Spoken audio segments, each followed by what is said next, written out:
여러분의 마음, 여러분의 믿음, 여러분의 사랑을 원하시고 있습니다. 그 믿음과 사랑을 하나님께 드리시면서 살아가시기를 소망합니다. 네, 이 시간은 시기와 질투라는 제목을 가지고서 함께 말씀을 나누고자 합니다. 예, 우리가 추수감사를 앞두고 이 한 달을 감사로 지내자라는 그런 말씀을 지난번에 드렸는데 돌아보면 참 감사할 게 너무 없다 생각이 들 정도로 우리 삶이 좀 팍팍하기도 합니다. 그럼에도 여러분이 감사를 드릴 수 있는 삶이 되시기를 소망합니다. 네, 성도의 삶은 우리가 성도니까요. 하나님의 도를, 십자가의 도를 따르는 자들은 가장 생명이 믿음이죠. 믿음의 삶입니다. 여러분이 가정생활, 직장생활, 무슨 사회생활, 수많은 생활들이 있으나 우리의 가장 핵심은, 중심은, 그리고 그 모든 것들을 담아낼 수 있는 생활은 바로 믿음 생활이다. 신앙 생활이다. 라는 것들을 기억하셔서 삶 속에서 여러분이 가는 곳마다 믿음을 잃지 않고 신앙을 잃지 않고 신앙의 삶을 믿음으로 드리시기를 소망합니다. 예, 그런데요, 우리가 그 믿음을 가지고 살아갈 때는 저 사람이 믿음이 있는지 없는지를 무엇으로 알 수 있느냐면은 그것을 감사로서 알 수 있다는 얘기죠. 저 사람이 얼마나 많이 감사하는가. 그렇습니다. 다른 종교를 가지고 있는 사람도, 신실한 사람들 보면은 또 믿음을, 감사를 많이 고백하더라고요. 일반적으로 신앙이 있는 사람들은 감사가 떠나지 않습니다. 긍정적이다라고 하지만 긍정적인 걸 떠나서 감사를 고백할 줄 아는 자다. 근데 무엇보다 우리가 기독교인들은, 하나님을 믿는 자들은 하나님께 감사를 고백하며 살아가야 되는 것은 성도의 마땅한 태도이거니와 또한 우리의 믿음의 고백이기도 합니다. 그래서 여러분이 계속 고백하시기를 바랍니다. 하나님이 우리한테 원하시는 것은 나에게 영광 돌리는 거잖아요. 당신에게 영광 돌려야 되는데 무엇으로 영광 돌릴까? 바로 감사로 영광을 돌리는 것이다 라는 것을 기억하셔서 우리가 감사로 나아가시기를 소망합니다. 그런데 우리가 이 감사가 생각보다 풍성하지 못할 때가 있습니다.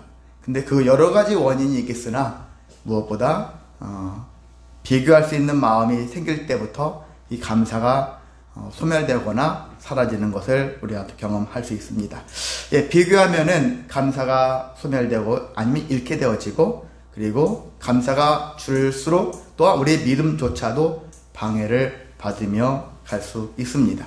그래서 우리가 이러한 믿음, 이런 것들을 비교를 하지 비교하지 말라는 얘기를 여러분이 많이 하게 되는데, 비교를 왜 하지 말아야 될까 했었을 때는 비교 속에는 여기 제목처럼 시기와 질투가 비교 안에 포함되어 있기 때문에 그러한 감정들을 불러오기 때문에 이 믿음을 방해한다는 것입니다. 자, 그럼 우리가 질투와 시기와 질투, 비슷한 말 같은데 유사한 것 같죠? 사실 우리가 구분 없이 그동안 막 쓰는데 오늘은 먼저 조금 이것을 이 차이점을 나눠보고 함께 또 말씀을 진행하려고 합니다. 제가 예전에 두려움, 불안 얘기도 했었죠. 두려움이 뭐고 불안이 뭘까? 두려움은 실체가 있는 거죠. 강도가 칼을 여러분에게 목에 팍 들이대면서 죽여버릴 거야 하면 여러분 두렵죠? 실체가 있는 거죠. 불안은 공동묘지 같은데 지나가면 왠지 모르게 뭐가 귀신이 나올 것 같아, 나를 잡아갈 것 같아. 그게 이제 실체가 없는 게 불안이거든요. 많은 사람들이 두려움에 시달린다라기보다는 두려움은 실제 돈이 없으면 돈이 없는 것도 두려움이죠. 근데 이제 우리가 실체가 없는 것에 많은 사람들이 불안증에 시달리거든요. 불안증이 있는데 여러분이 실체가 없습니다. 없는 것에 대해서 우리가 시달리는 사람들이 많은데, 행여나 실체가 있는 것으로 말미암아서 실체가 없는 것으로 이어져서 두려움이 변하여 또 불안이 되어지고 불안한 삶을 살아가는 영혼들이 있는데, 여러분은 다른 것은 없다. 내한테 아무것도 없다. 나를 두렵고 힘들게 하는 것들은 없다. 그렇게 여기시고 하나님만 계시면 모든 것들을 이길 수 있다. 그런 믿음을 가지셔서 잘 견디시길 바랍니다. 네, 질투와 시기에 대한 차이점을 말씀드리자면요. 질투라는 것은 내가 이미 가지고 있는 상태든지, 저 사람이 가지고 있는 것들을 내가 가지고 있는 상태든지, 그 사람보다 더 좋은 것이든지, 아니면 앞으로도 내가 가질 수 있는 기회가 있는 그런 사람들이 가질 수 있는 마음이라는 거예요. 동일한 어떤 선상에 놓고 봤을 때. 근데 시기라는 것은 내가 가지고 있는 상태가 아니에요. 저 사람은 가지고 있는데 내가 가지고 없는 그런 상태, 그런 나는 가지지 못하는 상태, 앞으로도 가지지 못할 것 같은 상태, 이런 상태에 있는 사람들이 봤었을 때 가질 수 있는 마음이라는 것입니다. 근데 이게 질투라는 것은요, 질투는 어떤 특징이냐면은 저 사람을 인정한다는 거예요. 저 사람이 저만큼 재산이 뭐 100억이 돼, 열심히 했으니까, 뭔가 했었으니까 이렇게 됐겠지 하면서 그 사람이 가지고 있는 상태를 인정한다는 것입니다. 그래서 우리가 그 사람의 것을 파괴하지 않아요. 인정하니까 파괴하지 않는 거예요. 그리고 때로는 그를 선망한다. 선망이라는 것은 그를 바라보고서 나도 저렇게 살아봐야지 하는 따라가려고 하는 마음이 있다라는 것이죠. 나도 저 사람처럼 되고 싶다, 이런 마음이 든다라는 것이죠. 어떤 사람이 1등을 했어, 내 친구가 1등 했어요, 나도 열심히 노력해서 1등 해봐야지, 이런 마음이 들어갈 수 있는 거죠. 어떻게 보면 우리나라 사람들이 질투심들이 좀 있는 것 같습니다. 어떤 나라보다. 왜냐하면은 제가 그 생각을 해봤거든요. 우리나라가 다른 나라보다 유행에 민감하잖아요. 유행에 민감하다는 얘기는 다른 어떤 나보다 좀 잘 사는 사람이 뭔가 아니면 어떤 사람이 그걸 하고 있으면 나도 저렇게 따라 하고 싶다 하는 마음이 드는 것이죠. 그래서 질투의 마음이 따라하는 것으로 표출이 된다는 얘기입니다. 그렇게 볼 수 있겠습니다. 반면에 시기라는 것은 어떻게 되어질까? 시기는요, 네가 가질게 하는 마음이 먼저 들어가요. 네가 그걸 가질 수 있었단 말이야? 말도 안 돼 하면서 그 사람을 깎아내리는데 급합니다. 깎아내리는 것이죠. 우리가 사촌이 땅을 사면 배가 아프다, 그런 얘기가 여러분이 잘 알다시피, 사촌, 내가 알던 저 사람이 저런 능력이 있었단 말이야? 말도 안 돼, 저건 운이지, 이런 식으로 하면서 그 사람이 그동안 남모르게 흘려왔을 땀, 남모르게 흘려왔을 눈물, 이런 것들을 알지 못하는 상태에서 그냥 과소평가하면서 깎아내리는데 급급한 삶을 살고 있고요. 그래서 그 사람이 갖고 있는 것을 어떻게 해서라도 파괴시키고 싶어요. 네가 가질 만한 자격이 있겠어? 가질 자격이 없는 자잖아 하면서 그 사람을 파괴하는 특징이 있습니다. 그래서 시기심이 있는 자들에게 마음에는 어떤 마음이냐면 그 사람에 대한 적개심, 그리고 분노의 마음들이 자리를 합니다. 그래서 우리가 딱 봐도 시기와 질투가 있다면 어떤 것을 우리가 한 가지를 버려야 한다면 시기를 좀 버리는 것이 낫겠죠? 그렇습니다. 우리는 그것 별것도 아니야, 요즘 그거 누가 아냐 하면서 나의 어떤 업적을 막 깎아내리고 하는 그런 부류들이 있는데, 그런 사람 만난다면 저 사람은 나를 시기하고 있구나, 이런 식으로 생각하셔서 여러분이 그것을 같이 맞대응하지 마시고 그냥 불쌍히 여기시면서 잘 평안하게 여러분이 삶을 유지하시기를 소망합니다. 근데 우리가 시기심을 유발하면은 여러 가지 형태의 모습들이 나타납니다. 성경에는 시기심이라는 시기에 대해서 여러 종류의 사람들이 나와 있는데, 시기심을 가지고서 어떤 일을 행함으로 인해서 불편한 일들을 초래한 일들이 다수가 존재합니다. 저는 5가지 측면에서 핵심을 가지고서 대표적인 것을 함께 말씀을 나누려고 하는데요. 시기가 어떤 식으로 표출될까? 첫 번째는 창세기 4장에 있는 가인의 분함이에요. 시기는 분함으로 드러나요. 아까 분노라고 했죠? 분함. 왜냐하면은 이제 가인과 아벨, 가인이 형이잖아요. 그래서 하나님이 아벨의 제사는 받으셨는데 나의 제사는 안 받았어. 가인의 제사는 안 받았어요. 그게 비교가 되어지잖아요. 비교가 되어지면서 분함이 넘치는 거예요. 그래서 성경에 보면은 몹시 분하여 안색이 변했다라는 얘기를 합니다. 안색이 변했어요. 그래서 하나님이 이거 큰일 나겠구나 하면서 가인에게 너는 죄를 다스려라 하는 얘기, 죄가 눈앞에 엎드려 있으니까 너는 죄를 다스려라 했는데 그 말을 듣지 않았어요. 하나님 말씀을 무시했더니 결과가 들에 나가 있었을 때 동생을 쳐 죽였다, 그렇게 성경이 기록하고 있습니다. 그래서 그 결과가 뭡니까? 그는 하나님께 땅에서 저주를 받고 유리하는 자가 되었다. 그의 인생이 그렇게 되어진 거예요. 믿음의 계보에서 멀어진 그런 삶을 살게 되었다는 것입니다. 그래서 그렇습니다. 시기는 이렇게 분함으로 나타난다는 사실입니다. 예, 두 번째는요, 미리암과 아론의 비방이에요. 이 비방의 모습으로 나타나는 거예요. 비방한다. 미리암과 아론이 비방했어요. 누구를 비방했을까? 동생인, 셋째인 동생 모세를 비방한 거예요. 모세를 비방했습니다. 비방할 때 왜 비방했냐면은 하나님이 너만 말씀하셨느냐? 우리와도 말씀하지 않았느냐? 하면서 모세를 비방한 사건이에요.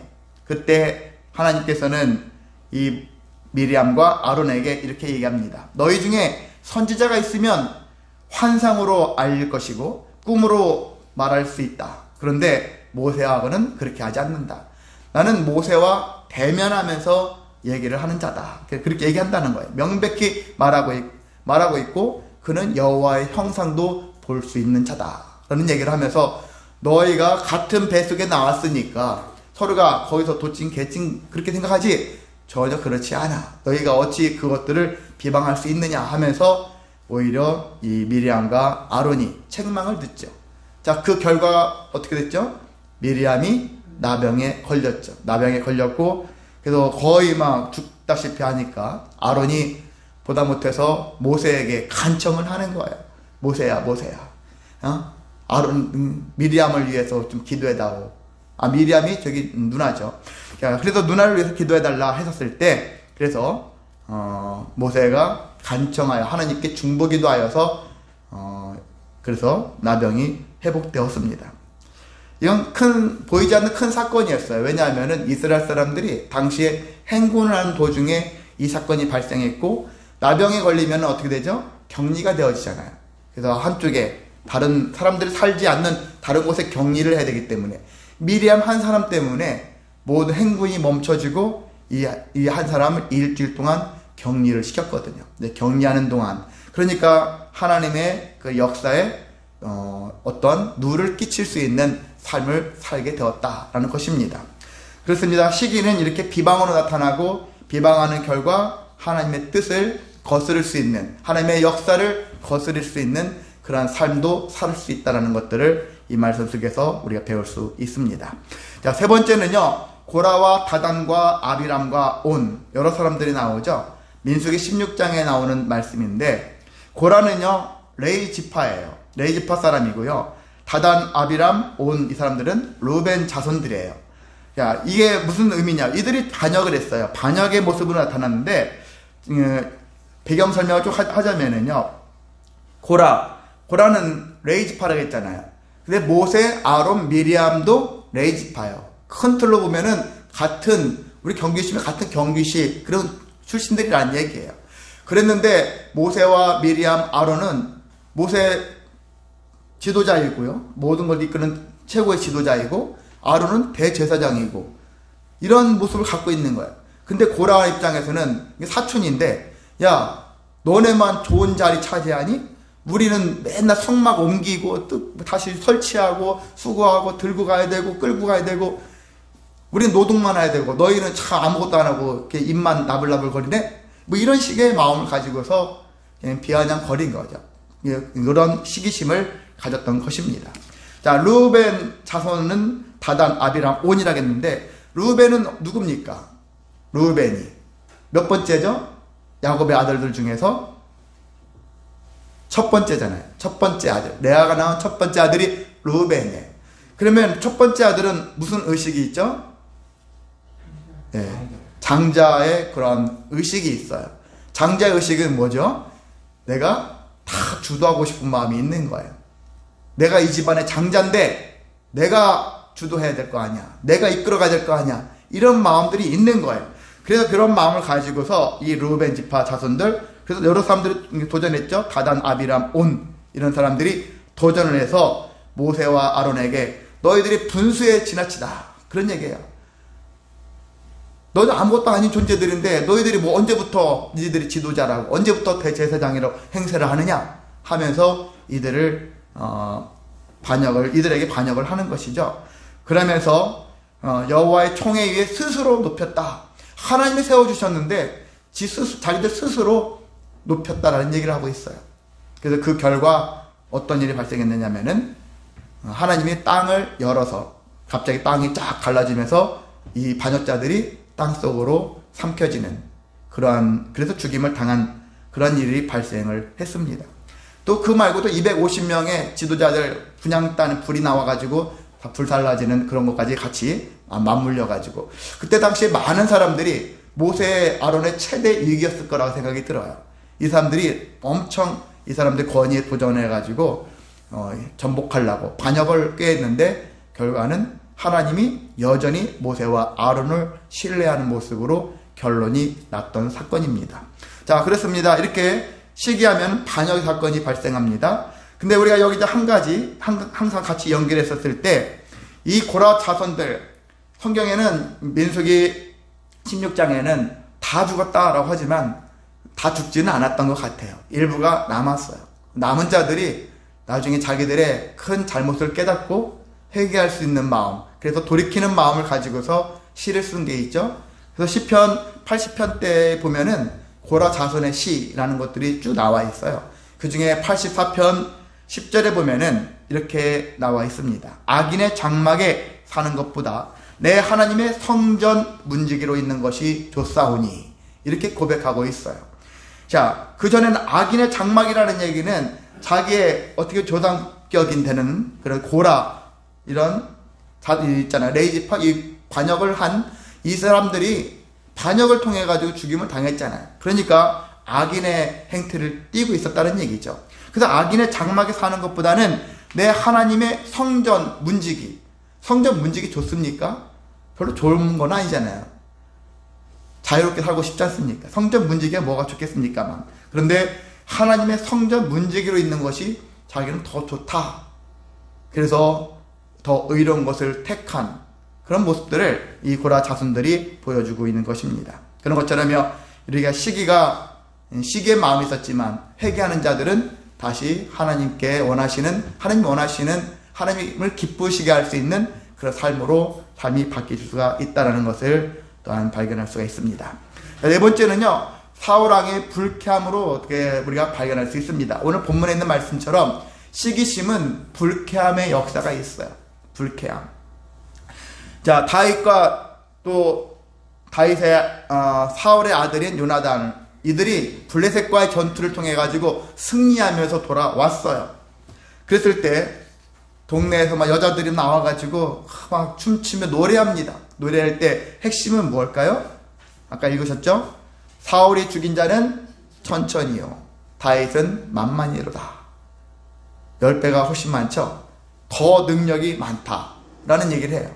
그러면서 사울이 생각할 때 그러면은 다음에는 나를 8절의 후반절에 보면은 그가 더 얻을 것이 나 말고 무엇이냐, 내 왕의 자리를 노릴 수도 있겠구나, 이런 생각을 하게 되어지니까 그게 어떻습니까? 여자들이 하는 말들이 내 마음을 불쾌하게 만들어요. 그리고 심히 노하게 만들었다.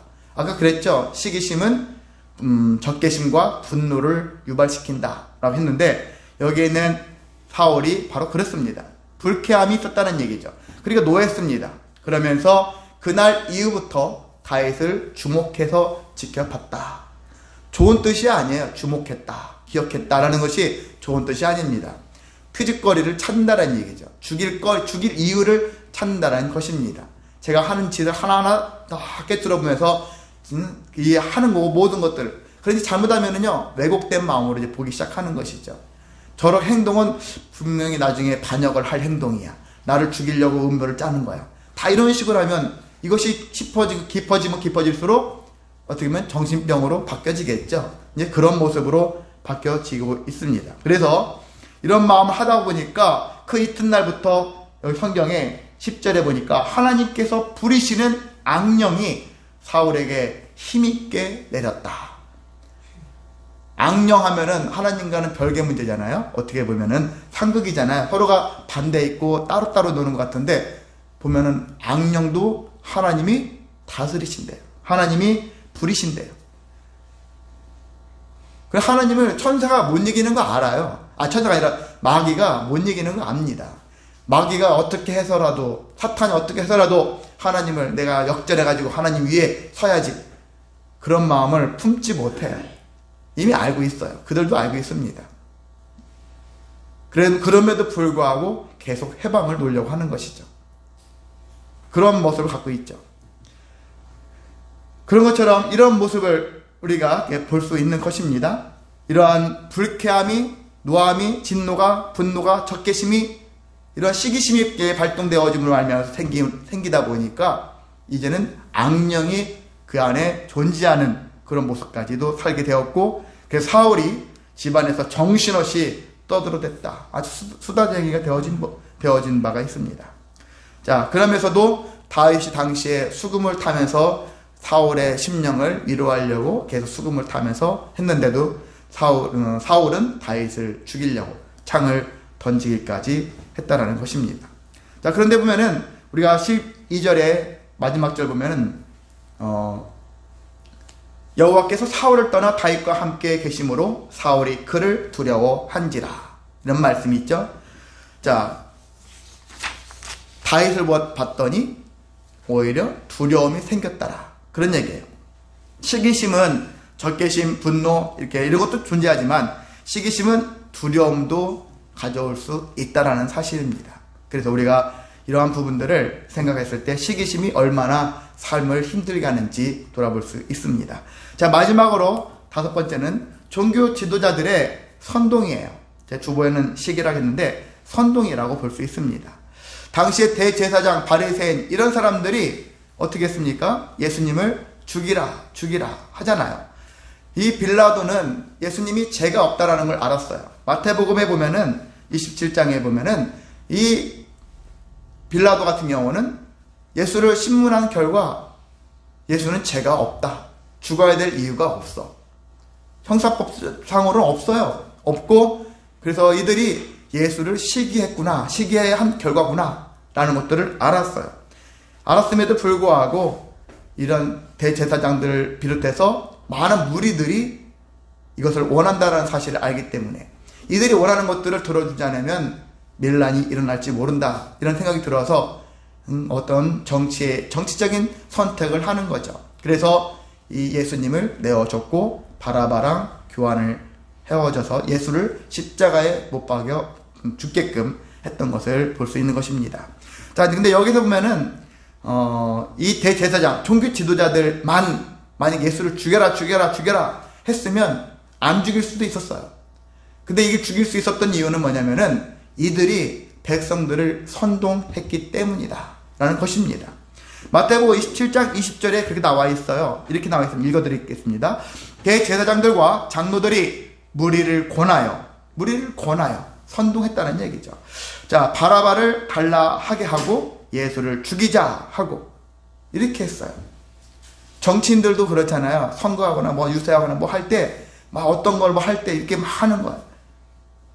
여러분도 다 이미 아시잖아요. 어떤 여론과 함께 짜가지고 막 신문, 이런 미디어 함께 하면서 누군가를 죽이자 하고 어떤 자를 막 살리자 이런 식으로 여론몰이 하면서 분위기를 이끌어 가지 않습니까? 세상 어디 가나 사람들이 사는 곳에는 이런 현상들이 많습니다. 그래서 여러분은 누가 이것을 살리자, 누가 죽이자 했었을 때 내가 쉽게 선동되어지면 안 되고 정말 그럴 만한 일이 생기는 것인 거를 여러분이 잘 분별하여서 그것을 하나님의 뜻에 맡기고 그것을 잘 대처할 수 있는 지혜가 있으시기를 소망합니다. 예, 종교 지도자들 선동했어요. 선동의 결과 예수가 죽게 되었다라는 것입니다. 이렇게 시기는 사람들을 선동하게 만들 수 있다는 거예요. 혼자서 저 사람을 깎아내리고 혼자서 파괴하는 일을 하다 보면은 뭔가 나만 나쁜 짓 하는 것 같잖아요. 함께 나쁜 짓 하려면은 선동을 해야 되잖아요. 같이 욕하고 같이 비난해야지 자기의 주장에 타당성이 있으니까 반드시 선동이 따라옵니다. 시기하는 사람들을 보세요. 혼자만 하지는 않아요. 계속 다른 사람 부추겨가지고 같이 시기의 결과 그 사람을 깎아내리고 비방하고 파괴하는 모습들을 보여주고 있는 것입니다. 그렇게 시기가 이렇게 무서운 것입니다. 단지 그만 시기해라 그냥 웃고 하는 소리가 아니라 이건 정말 엄청난 사건이다, 엄청난 일이다. 시기심은 곧 사람을 살기도 하고 죽게도 하는 그런 것에 좌우할 수 있는 엄청난 일이라는 것들을 아셔서 우리가 내 마음속에 시기하여서 누군가를 깎아내리고 파괴하고 여기 있는 것처럼 분하고 비방하고 반역하고 그리고 불쾌하고 또한 선동하는 이런 모습으로 내가 혹시나 살고 있지 않은지 우리 자신을 돌아보시기를 소망합니다.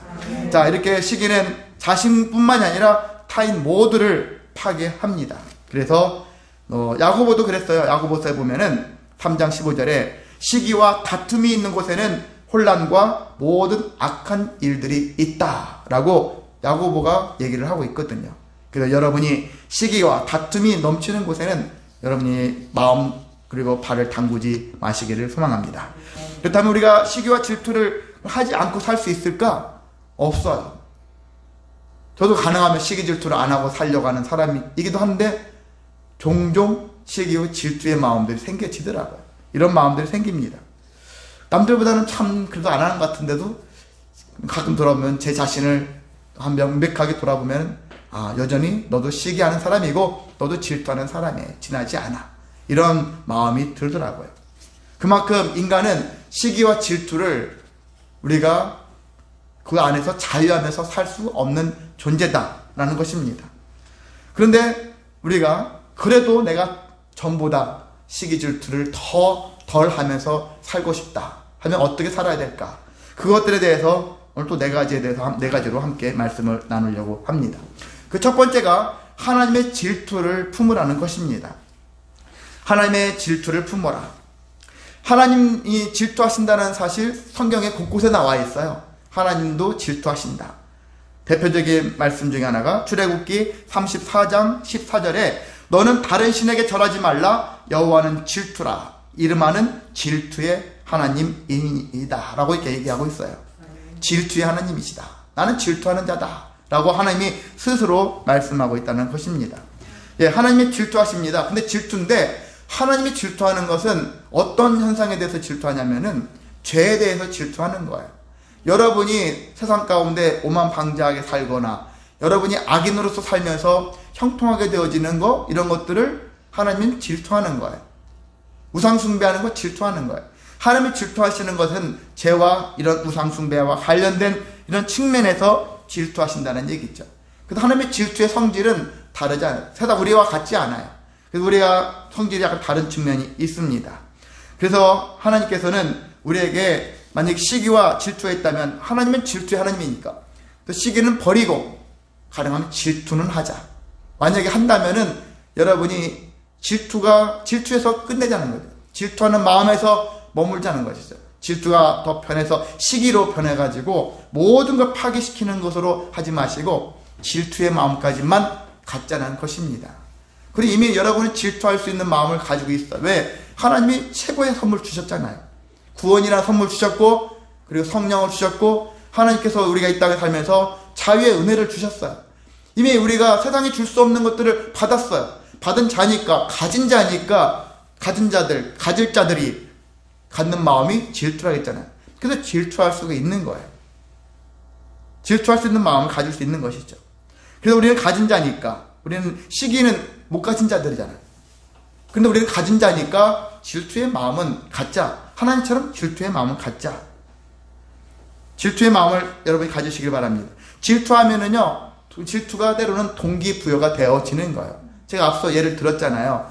제가 1등 했으니까 나 열심히 공부해서 1등 해야지. 질투해서 열심히 1등 했어요. 저 사람이 사업을 잘해가지고 부자 됐어요. 나도 열심히 노력해봐가지고 열심히 준비해서 사업에 성공해봐야지.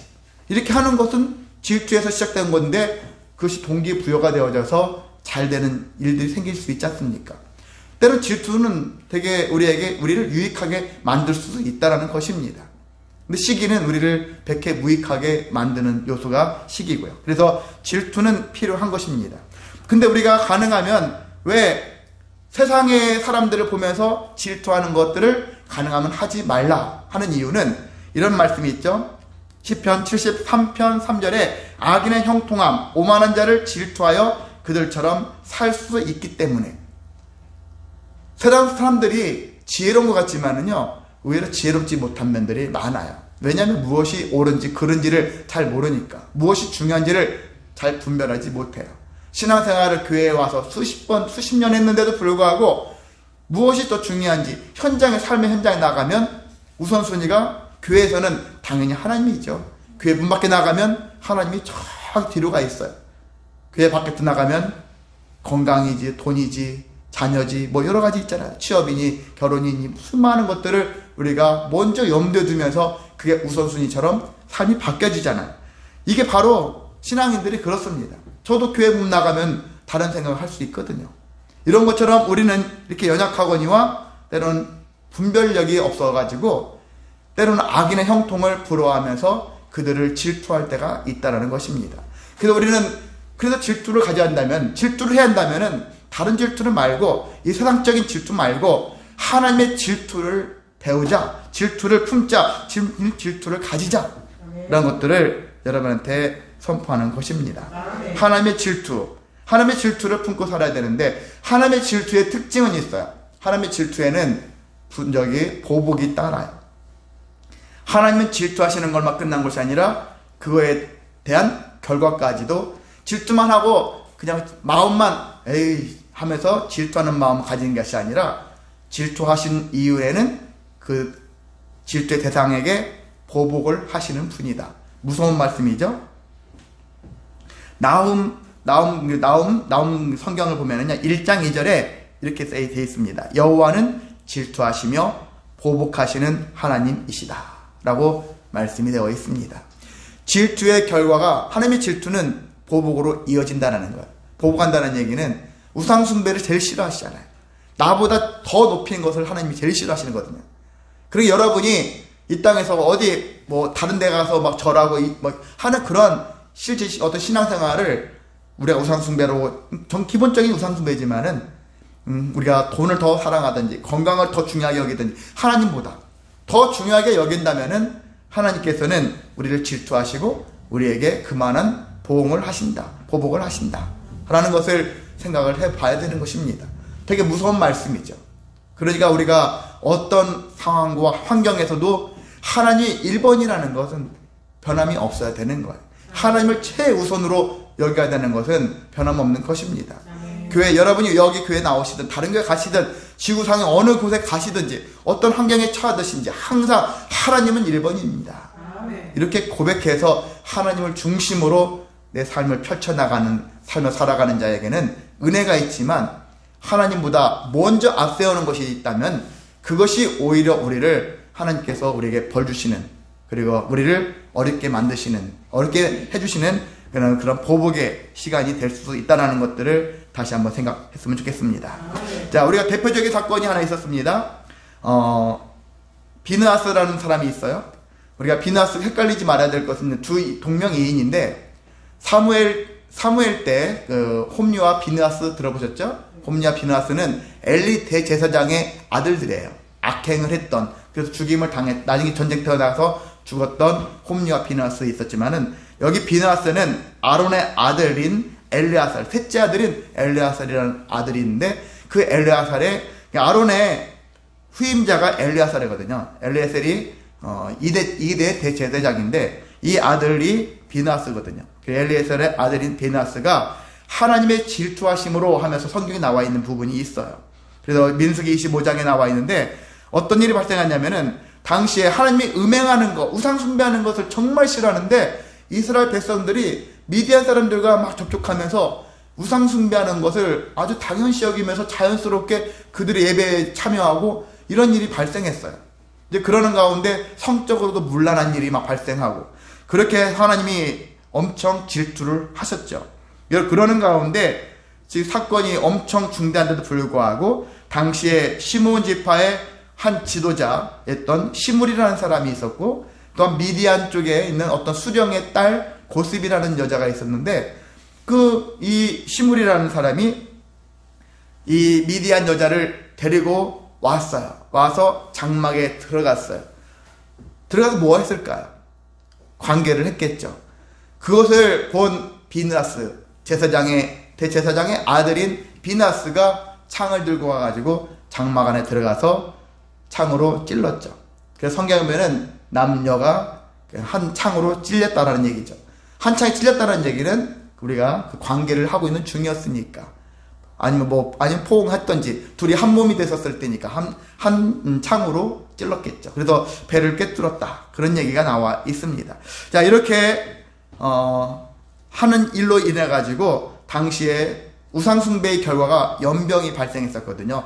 돌림병이 발생했었는데, 이들을 사건을 통해가지고, 연병이 그치게 되었다라는 얘기 나와 있고, 그러면서, 여기에 뭐라고 써 있냐면은, 비나스는 하나님의 질투하심으로, 그래서 창으로 그들을 소멸한 공로로 인해서 연병이 그치게 되었고 영원한 제사장 직분의 언약을 받았다라고 민수기 25장에 말씀이 나와 있습니다. 이렇게 나와 있어요. 민수기 25장 12절 13절에 보면은 그러므로 내가 그에게 내 평화의 언약을 주리니 그와 그의 후손에게 영원한 제사장 직분의 언약이라. 그가 그의 하나님을 위하여 질투하여 이스라엘 자손을 속죄하였음이라 라고 말씀하고 있습니다. 자, 우리가 아론부터 해가지고 쭉 죽을 때까지 아론 계열에서 아론 집안에서만 대제사장이 나온다라는 계기가 이 비느하스의 이 행위 때문에 시작된 것입니다. 아론이 첫 1대제사장이었던 아론이 잘해가지고 대제사장 계속 이 집안이 이어진 게 아니라 이 아론의 아들인 엘르아살의 아들인 비느하스가 하나님의 질투하심으로 말미암아서 그 품어서 그 일을 행한 결과가 그래서 너로 말미암아서 이후에 계속해서 대제사장이 니네 가문에서 나온다 라는 것이 이 사건을 통해서 나온 것이거든요. 다윗은 하나님의 마음에 합한 자가 되어졌죠. 사울왕이 1대고 2대가 다윗왕이잖아요. 다윗왕인데 다윗이 하나님 마음에 합한 자다. 우리가 많이 들었지 않습니까? 그런 일로 인하여 하나님께서는 어떻게 되냐면은 다윗 가문에서 계속해서 왕조가 나올 것이다. 쿠데타가 일어나지 않아요. 북쪽 이스라엘은 4번의 쿠데타가 있었지만은 남쪽 유다는 한 번도 쿠데타가 없이 다윗 왕조가 계속 이어져 가지고 결국 망했지만 그 중간에 한 번도 다른 족속에 의해서 쿠데타가 일어나지 않았어요. 그게 다윗에 의해서 이렇게 시작되어진 것이죠. 그런 은혜가 있다는 것입니다. 그래서 여러분도 하나님의 열심을 품으면 하나님 질투하심을 품고 그 사명을 감당하다 보면은 여러분에게 이런 약속의 언약을, 직분의 언약을, 영원한 여기 제사장 직분의 언약을 준 것처럼 하나님께서 어떤 언약을 여러분에게 하실지 모르겠습니다. 그런 은혜가 있거든요. 그래서 여러분이 하나님의 열심을, 질투를 품으셔서 그 질투대로 행하시기를 소망합니다. 그래서 하나님이 주시는 그 은혜 직분을 감당하셔서 또한 영광 돌리는 저와 여러분 되시기를 소망합니다. 두 번째는요, 아낌없이 사랑하라는 것입니다. 우리가 질투의 마음이 있다면 이런 아낌없이 사랑하는 마음을 회복시키는 거예요. 우리가 아까 읽지 않았는데 1절부터 5절까지 안에 보면은 요나단이 나오죠. 요나단은 사울의 아들이에요. 사울의 아들입니다. 근데 사울의 아들인데 이 사울의 아들과 다윗은 엄청나게 호영호재하는 그런 관계예요. 엄청 사랑하는 관계예요. 저 사람들 사귀나 할 정도로 착각할 정도로 엄청나게 서로 아끼고 사랑하는 관계이거든요. 근데 나중에 정황상 보면은 사랑할 수 있는 관계가 아니거든요. 왜냐하면 아버지가 다윗을 미워한다는 사실을 알았다면, 그래도 정략상 우리가 사랑을 하지 못하고 우리가 그냥 적대 관계를 품어야 될 대상인데도 불구하고 일단 지금 이제 여기 요나단 보면은 아낌없이 사랑하고, 여기 보면 성경에 뭐라고 되어 있냐면은 자기 1절에 보면은 자기의 생명같이 사랑했다라고 나와 있습니다. 최고의 사랑이 자기 생명처럼 사랑하는 거예요. 여러분 남편을, 여러분 아내를 자기 생명처럼 사랑하십니까? 장담 못 하시죠? 자녀는 자기 생명처럼 사랑할 수 있겠죠. 저도 그건 동의할 수 있습니다. 제가 가끔 이제 집에서 농담반 진담반으로 얘기하는데, 만약에 막 물에 제 자식들이 떠내려가면은 이것저것 상관하지 않고 전 물속에 들어가서 자식 구하려고 뛰어들어갈 건데, 아내가 떠내려간다면 어떻게 할까? 이걸 들어가면 같이 죽을 건가, 아니면은 내가 죽을 건가, 뭐 할까 한번 계산하지 않을까, 그 생각을 한다는 것이죠. 그만큼 사실 부부관계가 제일 중요한 관계인데도 불구하고 우리가 자기 생명처럼 사랑하지 못하는 관계가 참 부부관계 같아요. 근데 여러분이 그렇게 자꾸 변화하시길 바랍니다. 가면 갈수록 자기 생명처럼 사랑하려고 하는 마음으로 대상을 삼으셔서 그렇게 자꾸 사랑의 관계로 나아가시기를 소망합니다. 안 된다고 생각하시면 계속 하면 되어지거든요. 그렇게 되어지면 이제는 남편, 자식뿐만이 아니라 저와 남편조차도 내 생명처럼 사랑할 수 있는 가정이 되어지고 은혜의 가정, 복된 가정이 되어질 거라고 믿습니다. 자, 요나단은 그렇게 사랑했어요. 그리고 그 사랑을 실천합니다. 자기가 있던 겉옷을 주고요. 군복과 칼, 활, 띠, 자기가 갖고 있던, 애착하고 있던 것들을 준다라는 것은 놀라운 일이거든요. 주고 싶지 않은 게 있어요. 근데 줘야 되는 거예요. 제가 파스를 좋아하거든요. 예전부터 파스를 많이 붙이고 살았는지 몰라도. 그래서 어떤 이제 친구가, 제 집사람의 어떤 친구네가 파스를 좀 한의원 관련된 일을 하다 보니까 파스를 가끔 택배로 붙여주는데, 파스를 제가 막 붙이기 좋게 작게 절단해 놓고 있는데, 정작 저는 아픈데 잘 안 붙이고 있어요. 아껴 쓰느라고. 근데 최근에 제 둘째 딸이 예전에 발목을 다쳐놨던 것들이 조금만 무리하면은 발목이 자꾸 아파하고, 그래서 요즘 계속 파스를 붙여주는데, 근데 딸한테 파스 막 붙여주는데 파스 하나도 안 아깝더라고요. 희한하죠? 정말 저는 아껴가지고 안 쓰려고, 최대한 아껴 쓰려고 그러는데, 딸한테 쓰는 것은 나중에 보니까 며칠밖에 안 됐는데 파스가 팍팍 줄어요. 그래도 아깝지 않더라고요. 아, 이런 마음인가? 그런 생각도 해보았습니다. 그렇습니다. 자기 것이 아깝지 않을 정도로 여러분이 내어줘도 사랑스러운 그런 관계를 유지하시길 바랍니다. 그럼 시기와 질투가 멀어질 수밖에 없거든요. 특히 누구를요? 마땅히 사랑할 자를 사랑하는 것이 아니라 사랑하지 못할 자를 사랑할 수 있는 마음. 시기의 대상, 질투의 대상한테도 그런 마음을 가지라는 얘기죠. 그런 마음 갖도록 노력하라는 것입니다. 그렇게 했었을 때 어떻게 사랑합니까? 그런데 사랑하다 보면은 그가 어떻게 많이 갔든 적게 갔든 상관없이 그를 좋아할 수 있고 좋은 관계를 유지하여서 우리 안에 있는 시기와 질투가 사라질 수 있는 계기를 마련할 수가 있습니다. 자, 세 번째는요, 비교하지 말자. 앞서 말씀드린 거죠. 세상 가운데 제일 하지 말아야 될 것은 비교죠. 쟤는 저런데 나는 뭐지? 비교하면서 청소년들이 많이 좌절합니다. 쟤는 저렇게 이쁜데 나는 왜 이렇게 안 이쁘지? 쟤는 피부가 저렇게 좋은데, 쟤는 눈이 저렇게 이쁜데 나는 왜 안 이쁘지? 쟤는 키가 꽤 큰데, 제 부모는 잘 나가는데 우리 부모는 뭐지? 이런 것들을 청소년 때 얼마나 많이 비교합니까? 근데 여러분 성인 돼서도 비교의 습성이 남아가지고 지금도 비교하잖아요. 비교하면서 살고 있어요. 비교하는 것들은 곧 시기와 질투로 이어질 수밖에 없는 가장 직접적인 이유가 될 수 있습니다. 근데 우리가 비교 안 할 수는 없어요. 근데 비교를 해야 될 순간이 있어요. 하나님께서는 성경은 우리에게 비교하려면 다른 것에 대해서는 비교하지 말고 하나님과 관계돼서 비교해라. 세상의 흐름, 세상이 원하는 것, 세상이 복이라는 것과 하나님의 복과 비교해봐라 한번. 그런 거예요. 너희들 지금 고난당하고 있지. 근데 고난이 괴롭지, 힘들지. 그런데 네가 이 고난을 잘 견디고 인내해서 끝까지 견뎌내면은 나중에 장차 하나님이 주실 복을 생각해봐라. 그 복과 지금 현재 고난과 비교해봐. 네가 지금 고난당하는 거 네가 죽을 것 같지? 죽을 정도로 괴롭지? 그런데 지나고 나면 하늘의 그 영광을 생각한다면 이 고난 별것도 아니야. 이렇게 말씀한다는 얘기죠. 여러분이 그래서 이 비교를 만약에 하나님이 원하시는 비교, 하나님께서 허락하신 비교를 하고 싶다면 저는 여러분한테 히브리서를 강조를 합니다. 히브리서는 비교급이에요. 유대교랑 개신교랑 어떤 것이 더 좋은가?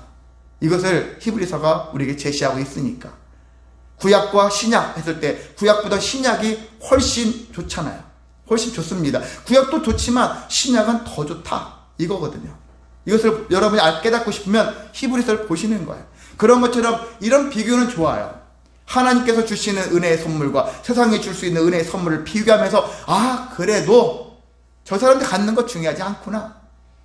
얼마 전에 제 아내랑 둘이 한밤에 좀 운동을 했어요. 바깥은 그때 날씨가 추워가지고 지하를 돌았어요. 뺑뺑 돌았어요. 돌았는데 보니까 어떤 그 차 뒤에다가 그 끌고 다니는 거 거기에 보니까 요트가 있고 무슨 오토바이 있잖아. 사륜 오토바이 이런 것들만 올려져 있더라고.